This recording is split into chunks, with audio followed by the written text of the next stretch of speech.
एक ऐसा पदार्थ जिससे होकर के विद्युत बल रेखा पास करे। जैसे मान लीजिए एक परावैद्युत पदार्थ है, तो परावैद्युत पदार्थ से होकर के विद्युत बल रेखा पास करता है। विद्युत बल रेखा पास करेगा, लेकिन विद्युत आवेश का प्रवाह नहीं। जैसे मान लीजिए इधर कोई आवेश है क्यू चार्ज, तो ये क्यू चार्ज इस डाइलेक्ट्रिक मटेरियल से आर पार नहीं हो सकता। यानी देखो, विद्युत आवेश का प्रवाह नहीं होगा, लेकिन विद्युत बल रेखा पास करता। इसी को दूसरे तरीके से कहें तो एक ऐसा पदार्थ जिससे होकर के विद्युत धारा प्रवाहित नहीं होता, यानी विद्युत धारा अगर क्रॉस करने का कोशिश करे, चूँकि विद्युत धारा प्रवाह होता किसके कारण, तो विद्युत धारा जो हो जाता है ये आवेश के प्रवाह की वजह से विद्युत धारा आता है। तो आवेश का प्रवाह ही नहीं होगा तो विद्युत धारा नहीं जाएगा। मतलब एक ऐसा परावैद्युत पदार्थ जिससे विद्युत धारा प्रवाहित नहीं होता है, लेकिन विद्युतीय प्रभाव उत्पन्न करता है। अब कहेगा विद्युत धारा प्रवाहित नहीं होता, लेकिन विद्युतीय प्रभाव कैसे उत्पन्न होता। चूँकि जो विद्युत बल रेखा पास करेगा, तो विद्युत बल रेखा पास करने के कारण विद्युतीय प्रभाव तो उत्पन्न होगा, लेकिन विद्युत धारा का प्रवाह नहीं होता। या एक ऐसा पदार्थ जिससे होकर के विद्युत बल रेखा पास करता है, लेकिन विद्युतीय आवेश का प्रवाह नहीं होता है, इसको हम लोग क्या कहते हैं, परावैद्युत पदार्थ। इसी को अगर इंग्लिश में देखेंगे तो एक ऐसा मटेरियल जिससे इलेक्ट्रिक फील्ड लाइंस पास करता हो, लेकिन इलेक्ट्रिक चार्ज का फ्लो नहीं होता। इलेक्ट्रिक चार्ज फ्लो नहीं कर पाएगा, लेकिन इलेक्ट्रिक फील्ड लाइंस पास करेगा। लिखेंगे a material which passes the electric field lines but electric charge does not passing through it। मतलब इलेक्ट्रिक चार्ज तो पास नहीं करता है, लेकिन इलेक्ट्रिक फील्ड लाइंस को क्या करता है, पास होने देता है। या इसी को हम दूसरे तरीके से कह दें कि a material in which electric current does not passes but electrical it shows the electrical effect. यानी ये इलेक्ट्रिकल इफेक्ट को शो करेगा, लेकिन इलेक्ट्रिक करंट इससे पास नहीं होगा। ऐसे ही मटेरियल को हम लोग क्या कहते हैं, डाइलेक्ट्रिक मटेरियल। एक ऐसा मटेरियल जिससे इलेक्ट्रिक चार्ज का फ्लो नहीं होता, लेकिन इलेक्ट्रिक फील्ड लाइंस पास करता। तो ये जो डाइलेक्ट्रिक मटेरियल है, ये डाइलेक्ट्रिक मटेरियल्स दो टाइप के होते हैं। डाइलेक्ट्रिक मटेरियल्स, एक को हम बोलते हैं पोलर डाइलेक्ट्रिक मटेरियल्स। क्या बोलते हैं, polar dielectric materials, dielectric materials. और एक होता non polar dielectric materials, non polar dielectric materials. देखो, इसको बोलते हैं ध्रुवीय परावैद्युत पदार्थ, ध्रुवीय परावैद्युत पदार्थ। और एक होता है अध्रुवीय परावैद्युत पदार्थ, अध्रुवीय परावैद्युत पदार्थ। ये तो परावैद्युत पदार्थ है। देखो, ध्रुवीय परावैद्युत पदार्थ किसको कहते हैं, और ये अध्रुवीय परावैद्युत पदार्थ क्या। तो एक ऐसा डाइलेक्ट्रिक मटेरियल जिसके मॉलिक्यूल्स में पॉजिटिव चार्ज और नेगेटिव चार्ज का सेंटर अलग अलग होता है, उसको हम लोग पोलर डाइलेक्ट्रिक मटेरियल कहते हैं। मतलब a dielectric material in which each molecules has different center of positive charge and negative charge। तो हर एक मॉलिक्यूल के पॉजिटिव चार्ज और नेगेटिव चार्ज का सेंटर क्या होता है, अलग अलग होता है। ये अलग अलग पॉजिटिव चार्ज और नेगेटिव चार्ज का सेंटर होता है, इसको हम लोग पोलर डाइलेक्ट्रिक मटेरियल कहते हैं। तो इसका एग्जाम्पल अगर हम लोग देखें, जैसे HCl या NH3 अमोनिया, या इसी में H2O आएगा, तो इन सब का जो मॉलिक्यूल्स है ये पोलर मॉलिक्यूल है। देखो, H+ आयन और Cl- आयन होगा, यहाँ NH2- आयन और H+ आयन होगा, यहाँ क्या होगा, OH- आयन और H+ आयन होगा। मतलब इस सब डाइलेक्ट्रिक मटेरियल में क्या होता है कि हर एक मॉलिक्यूल्स में पॉजिटिव चार्ज और नेगेटिव चार्ज का सेंटर क्या होगा, अलग अलग होगा। तो ये पोलर डाइलेक्ट्रिक मटेरियल है। मतलब ये ऐसा डाइलेक्ट्रिक मटेरियल है जो कि इलेक्ट्रिक फील्ड लाइंस को पास तो होने देगा, लेकिन इलेक्ट्रिकल चार्ज को जो है, इलेक्ट्रिक चार्ज को वो फ्लो होने नहीं देगा। यानी इससे विद्युत धारा का प्रवाह तो नहीं होगा, लेकिन विद्युत क्षेत्र रेखा यानी इलेक्ट्रिक फील्ड लाइंस पास करेगा। इलेक्ट्रिक चार्ज फ्लो नहीं होगा, लेकिन इलेक्ट्रिक फील्ड लाइंस पास करता। तो ये पोलर डाइलेक्ट्रिक मटेरियल था। एक होता नॉन पोलर डाइलेक्ट्रिक मटेरियल, एक ऐसा डाइलेक्ट्रिक मटेरियल जिसके हर एक मॉलिक्यूल्स में पॉजिटिव और नेगेटिव एटम्स का सेंटर एक ही होता। मतलब इसमें पता ही नहीं चलेगा कि कहाँ पॉजिटिव चार्ज है और कहाँ नेगेटिव चार्ज है। मतलब जहाँ पॉजिटिव चार्ज होगा वहीं नेगेटिव चार्ज का भी सेंटर होगा। तो हर एक मॉलिक्यूल्स जो है, हर एक मॉलिक्यूल्स का पॉजिटिव चार्ज और नेगेटिव चार्ज कॉन्सेंट्रिक होता। मतलब एक ही पॉइंट पे दोनों का सेंटर होता। इसको हम लोग क्या कहते हैं, अध्रुवीय प्राविद्युत पदार्थ यानी non polar dielectric material. Hindi में अगर देखें तो एक ऐसा प्राविद्युत पदार्थ जिसके प्रत्येक अणु का धन आवेश और ऋण आवेश का केंद्र एक ही होता है, या धन आवेश और ऋण आवेश का केंद्र संकेंद्रीय होता है, उसी को हम लोग कहते हैं अध्रुवीय प्राविद्युत पदार्थ। इसका एग्जाम्पल अगर हम देखें तो इसका एग्जाम्पल हो जाएगा ये CO2 और ये C6H6 यानी बेंजीन, और एक और एग्जांपल अगर हम देखें तो CH4, या इसके अलावा N2O2 H2 ये सब। तो H2 ये सब क्या है, नॉन पोलर डाइलेक्ट्रिक मटेरियल है। यानी ये सब ऐसा डाइलेक्ट्रिक मटेरियल है जिसके पॉजिटिव चार्ज है, प्रत्येक मॉलिक्यूल में पॉजिटिव चार्ज और नेगेटिव चार्ज का जो सेंटर है वो एक ही होता। पॉजिटिव चार्ज और नेगेटिव चार्ज का सेंटर क्या होगा, एक ही होगा। तो चलिए, ये था डाइलेक्ट्रिक मटेरियल का परिचय, कौन सब क्या है। हर एक डाइलेक्ट्रिक मटेरियल का अपना अपना डाइलेक्ट्रिक कांस्टेंट भी होता है, जिसके बारे में हम पहले से चर्चा कर चुके हैं। डाइलेक्ट्रिक कांस्टेंट को K से डिनोट करते हैं। ये न्यूमेरिकली रिलेटिव परमिटिविटी के बराबर भी होता था। तो चलिए, आज हम एक और टर्म को डिफाइन करते हैं। एक होता पोलराइजिंग फील्ड। देखिए, ये पोलराइजिंग फील्ड क्या है, इसके बारे में, इसको हिंदी में हम लोग ध्रुवन क्षेत्र करके पढ़ते हैं। ध्रुवन क्षेत्र, देखो ये ध्रुवन क्षेत्र। ये पोलराइजिंग फील्ड क्या, ये एक ऐसा विद्युतीय क्षेत्र है, ये एक ऐसा विद्युतीय क्षेत्र है जिसमें नॉन पोलर डाइलेक्ट्रिक मटेरियल, मतलब एक ऐसा अध्रुवीय, मतलब एक ऐसा विद्युतीय क्षेत्र जिसमें नॉन पोलर डाइलेक्ट्रिक मटेरियल, यानी non polar dielectric material polar dielectric material में बदल जाता हो ना, उसको हम लोग पोलराइजिंग फील्ड कहते हैं। यानी अध्रुवीय प्राविद्युत पदार्थ। देखो ये क्या अध्रुवीय प्राविद्युत पदार्थ है, ये अध्रुवीय प्राविद्युत पदार्थ किस प्राविद्युत पदार्थ में बदल जाएगा, अध्रुवीय प्राविद्युत पदार्थ ध्रुवीय प्राविद्युत पदार्थ में बदल जाएगा, ध्रुवीय प्राविद्युत पदार्थ में बदल जाएगा। हम पोलराइजिंग फील्ड बता रहे थे। पोलराइजिंग एक एक्सटर्नल इलेक्ट्रिक फील्ड है जिसमें कि non polar dielectric materials polarised हो जाता है। नॉन पोलर डाइलेक्ट्रिक मटेरियल क्या हो जाता है, पोलराइज्ड हो जाता है। अगर अंग्रेजी वाले अगर इसको लिखना चाहें तो लिखेंगे an external electric field in which non polarised dielectric material gets polarised. मतलब नॉन पोलराइज्ड डाइलेक्ट्रिक मटेरियल को अगर हम ले जाते हैं तो वो क्या होता है, पोलराइज्ड हो जाता है। यानी एक ऐसा प्राविद्युत पदार्थ जिस, मतलब एक ऐसा बाहरी विद्युतीय क्षेत्र जिसमें अध्रुवीय प्राविद्युत पदार्थ क्या हो जाता है, ध्रुवित हो जाता है, उसको हम लोग पोलराइजिंग फील्ड यानी ध्रुवन क्षेत्र कहते हैं। इसी में एक और कॉन्सेप्ट आता है।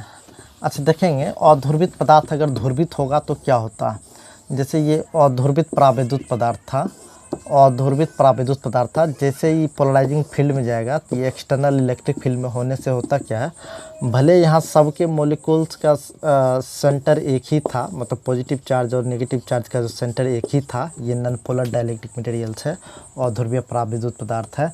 लेकिन जैसे ही इस पोलराइजिंग फील्ड के अंदर जाएगा तो देखिए क्या होगा, सारा पॉजिटिव चार्ज एक साइड रीअरेंज हो जाएगा और नेगेटिव चार्ज एक साइड रीअरेंज हो जाएगा। सारा नेगेटिव और पॉजिटिव चार्ज क्या हो जाएगा, एक साइड रीअरेंज हो जाएगा, ये नेगेटिव, ये पॉजिटिव, ये नेगेटिव, ये पॉजिटिव, ये भी नेगेटिव, ये पॉजिटिव, ये भी नेगेटिव और ये पॉजिटिव। देखिए, भले एक्सटर्नल इलेक्ट्रिक फील्ड ई ज़रूर है, लेकिन इस डाइलेक्ट्रिक मटेरियल का सारा पॉजिटिव चार्ज एक साइड पोलराइज्ड हो जाने की वजह से इसके अंदर का जो इलेक्ट्रिक फील्ड है पॉजिटिव टू नेगेटिव आने लगेगा। मतलब इस डाइलेक्ट्रिक मटेरियल का जो ये एटम्स है, इसका जो मॉलिक्यूल्स है, इस मॉलिक्यूल में पॉजिटिव चार्ज सारा एक साइड हो गया, नेगेटिव चार्ज सारा एक साइड हो गया। तो इसके अंदर ही इस पॉजिटिव से नेगेटिव की तरफ एक इंटरनल इलेक्ट्रिक फील्ड जनरेट होगा जो एक्सटर्नल इलेक्ट्रिक फील्ड का अपोज करेगा। तो नेट इलेक्ट्रिक फील्ड अगर इसके इनसाइड देखें तो ई में से, एक्सटर्नल इलेक्ट्रिक फील्ड में से ये इंड्यूस्ड इलेक्ट्रिक फील्ड क्या होगा, घट जाएगा। एक्सटर्नल इलेक्ट्रिक फील्ड में से इंड्यूस्ड इलेक्ट्रिक फील्ड, ये तो बाहरी इलेक्ट्रिक फील्ड की वजह से ये चार्ज सेपरेट हुआ था, और चार्ज सेपरेट होने की वजह से इसके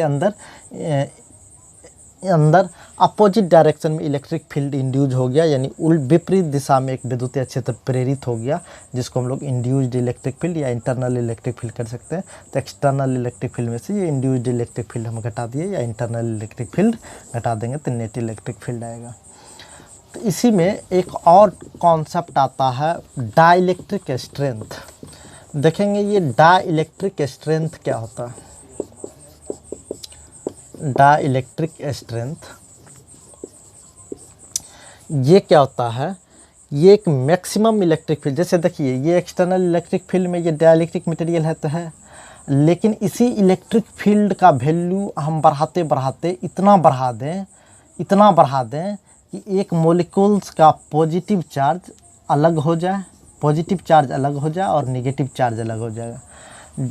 तो इस मॉलिक्यूल्स का अगर पॉजिटिव चार्ज और नेगेटिव चार्ज जैसे सेपरेट हो गया, हाँ ज़्यादा देखो पॉजिटिव चार्ज पे इलेक्ट्रिक फील्ड के डायरेक्शन फोर्स लगता और नेगेटिव चार्ज पर इलेक्ट्रिक फील्ड के अपोजिट डायरेक्शन फोर्स लगता। अब ये फोर्स का वैल्यू इतना ज़्यादा होगा कि मॉलिक्यूल्स ही ब्रेक कर जाए, मतलब पॉजिटिव चार्ज अलग सेपरेट हो जाएगा और नेगेटिव चार्ज अलग सेपरेट हो जाएगा। तो ऐसे स्थिति में ये डाइलेक्ट्रिक प्रॉपर्टी जो है, डाइलेक्ट्रिक मटेरियल का जो डाइलेक्ट्रिक प्रॉपर्टी है वो क्या होगा, ब्रेक कर जाएगा।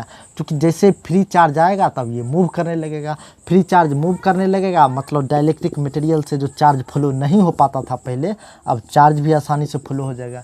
चार्ज फ्लो हो जाएगा तो इसका डाइलेक्ट्रिक प्रॉपर्टी क्या हो जाएगा, ख़त्म हो जाएगा। तो कोई पूछेगा ये डाइलेक्ट्रिक स्ट्रेंथ क्या है, तो डाइलेक्ट्रिक स्ट्रेंथ एक मैक्सिमम इलेक्ट्रिक फील्ड है, एक मैक्सिमम इलेक्ट्रिक फील्ड है up to which dielectric property इसका मेंटेन रहता है। मतलब वहाँ तक इसका जो है पॉजिटिव चार्ज और नेगेटिव चार्ज ये ब्रेक नहीं करता। यानी एक ऐसा अधिकतम विद्युतीय क्षेत्र, जिस अधिकतम विद्युतीय क्षेत्र तक इस प्रावैद्युत पदार्थ की प्रावैद्युतता बना रहता, प्रावैद्युत पदार्थ का प्रावैद्युतता बना रहता। मतलब इस इलेक्ट्रिक फील्ड से अगर ज़्यादा इलेक्ट्रिक फील्ड हम अगर अप्लाई कर दें तो इसका जो पॉजिटिव चार्ज अलग हो जाएगा और नेगेटिव चार्ज अलग हो जाएगा। ऐसे स्थिति में वो डाइलेक्ट्रिक स्ट्रेंथ यानी जो डाइलेक्ट्रिक प्रॉपर्टी है वो जो क्या होगा, ब्रेक कर जाएगा। जैसे चार्ज सेपरेट होगा तो डाइलेक्ट्रिक प्रॉपर्टी ख़त्म हो जाएगा। डाइलेक्ट्रिक प्रॉपर्टी ख़त्म होने का मतलब कि ये अब डाइलेक्ट्रिक मटेरियल नहीं है, अब इससे चार्ज भी फ्लो करेगा, इलेक्ट्रिक फील्ड लाइन तो फ्लो हो ही रहा था। ये डाइलेक्ट्रिक स्ट्रेंथ ये मैक्सिमम इलेक्ट्रिक फील्ड है जिसमें कि डाइलेक्ट्रिक मटेरियल्स का डाइलेक्ट्रिक प्रॉपर्टी बना रहता है। मतलब ये अधिकतम विद्युतीय क्षेत्र है जहाँ तक कि प्रावैद्युत पदार्थ का प्रावैद्युतता बना रहता, उसको हम लोग ये डाइलेक्ट्रिक स्ट्रेंथ कहते हैं। तो चलिए ये डाइलेक्ट्रिक स्ट्रेंथ का भी कॉन्सेप्ट हो ही गया। अब हम एक कैपेसिटर से रिलेटेड एक कॉन्सेप्ट थोड़ा सा बता दें। जैसे मान लीजिए ये एक एयर कैपेसिटर है। एयर कैपेसिटर में होता क्या है कि इस दोनों प्लेट के बीच कुछ नहीं, एयर भरा हुआ होता है। इसको जैसे चार्ज करने का कोशिश करेंगे तो एक प्लेट पे पॉजिटिव चार्ज आता है और इस पे पॉजिटिव चार्ज जैसे इंड्यूज हुआ तो अपोजिट प्लेट पे ऑटोमेटिक नेगेटिव चार्ज इंड्यूज हो जाता है। ऑटोमेटिक क्या आ जाता है, नेगेटिव चार्ज इंड्यूज होता है। तो एक बात बता दें कि इस पर जितना पॉजिटिव चार्ज रहा होगा सेम उतने नेगेटिव चार्ज यहाँ आता है। इसमें तो कोई कष्ट वाली बात नहीं है।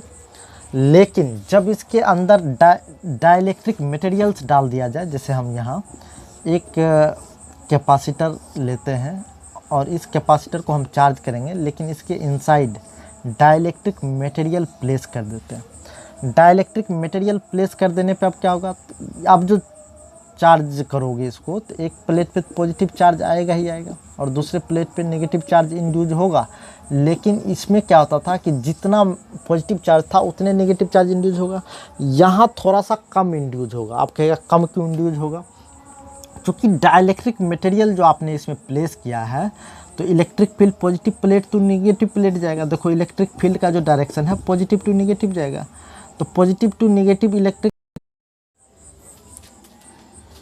ये positive plate to negative plate electric field तो लाइंस जाएगा। तो इसके अंदर जो है मॉलिक्यूल्स, ये पॉजिटिव चार्ज इलेक्ट्रिक फील्ड की डायरेक्शन चला जाएगा, नेगेटिव चार्ज अपोजिट डायरेक्शन चला जाएगा।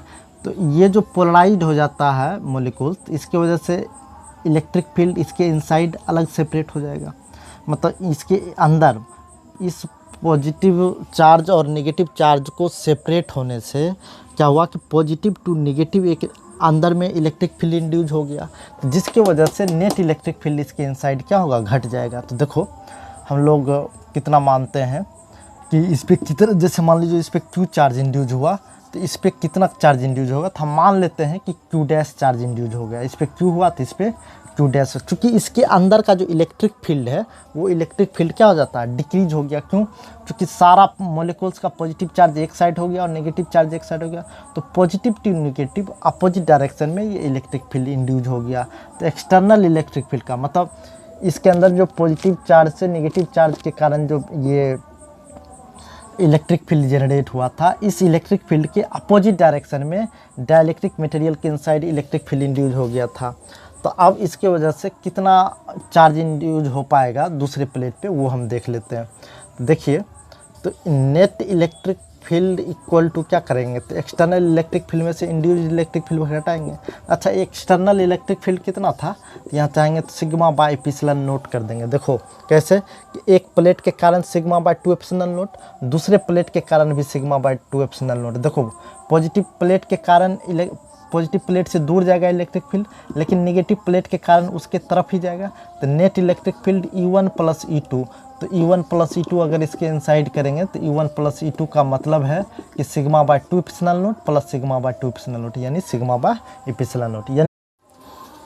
देखो ये नेट इलेक्ट्रिक फील्ड जो है ये सिग्मा बाय एप्सिलॉन नोट, दोनों मतलब कैपेसिटर के इनसाइड इलेक्ट्रिक फील्ड इतना होता, लेकिन इंड्यूस्ड इलेक्ट्रिक फील्ड जो होगा वो कितना था, सिग्मा बाय के एप्सिलॉन नोट। आपको पता है ये डाइलेक्ट्रिक मटेरियल का जो डाइलेक्ट्रिक कांस्टेंट अगर के मान लें तो उसके इनसाइड इलेक्ट्रिक फील्ड इंटेंसिटी घट जाएगा, तो सिग्मा बाय के एप्सिलॉन नोट। देखो तो नेट इलेक्ट्रिक फील्ड इंटेंसिटी कुछ ना कुछ घटा होगा, तो कितना हुआ होगा, तो हम मान लेते हैं कि अब सिग्मा डैश इसके पर जो इफेक्टिव चार्ज आएगा वो सिग्मा डैश आएगा, तो ये sigma dash divided by epsilon naught कर दो। तो देखो sigma dash divided by epsilon naught कर देंगे तो यहाँ भी sigma by epsilon naught common आ जाएगा, तो ये 1 माइनस 1 बाय के बचेगा। तो एप्सिलॉन नोट से एप्सिलॉन नोट कैंसिल आ जाएगा, तो सिग्मा डैश इक्वल टू आ जाएगा सिग्मा इंटू 1 माइनस 1 बाय के। अच्छा देखो इसको क्यू बाय ए अगर करेंगे तो ये हो जाएगा Q dash by A equal to ये क्यू बाय ए और 1 माइनस 1 बाय के। तो ए कैंसिल हो जाएगा, तो क्यू डैश इक्वल टू कितना बचेगा, क्यू इंटू 1 माइनस 1 बाय के। यानी इंड्यूस्ड चार्ज जो होगा ये क्यू डैश का जो वैल्यू होगा ये क्यू इंटू 1 माइनस 1 बाय के आएगा। के क्या है, तो dielectric constant of the dielectric material which is put inside the capacitor, plate of the capacitor जो पुट किया गया। तो ये क्यू डैश का जो वैल्यू है यानी इंड्यूस्ड चार्ज का जो वैल्यू है वो कितना हो गया, तो क्यू इंटू 1 माइनस 1 बाय के। के क्या है, तो dielectric constant of the this materials. तो चलिए आज हम इतना ही छोड़ देते हैं, इससे आगे एक कॉन्सेप्ट मात्र बच गया है जो वेन डी ग्राफ जनरेटर है, उसके लिए हम अलग से ही डेरिवेशन कर देंगे। देखो ये भी फार्मूला हमको कई बार काम आ जाता है, ऐसे induced charge on the other plate पूछेगा तो ये काम आ जाएगा। तो अगले दिन हम बताएंगे कि वेन डी ग्राफ जनरेटर क्या होता है, उसका क्या उपयोग है, उसका क्या डिमेरिट है, या वो वर्क कैसे करता है। तो उससे रिलेटेड कॉन्सेप्ट कुछ आता है जो कि हम लोग आगे के क्लास में देखेंगे। तो आज भर हम इतना ही छोड़ते हैं। Bye bye.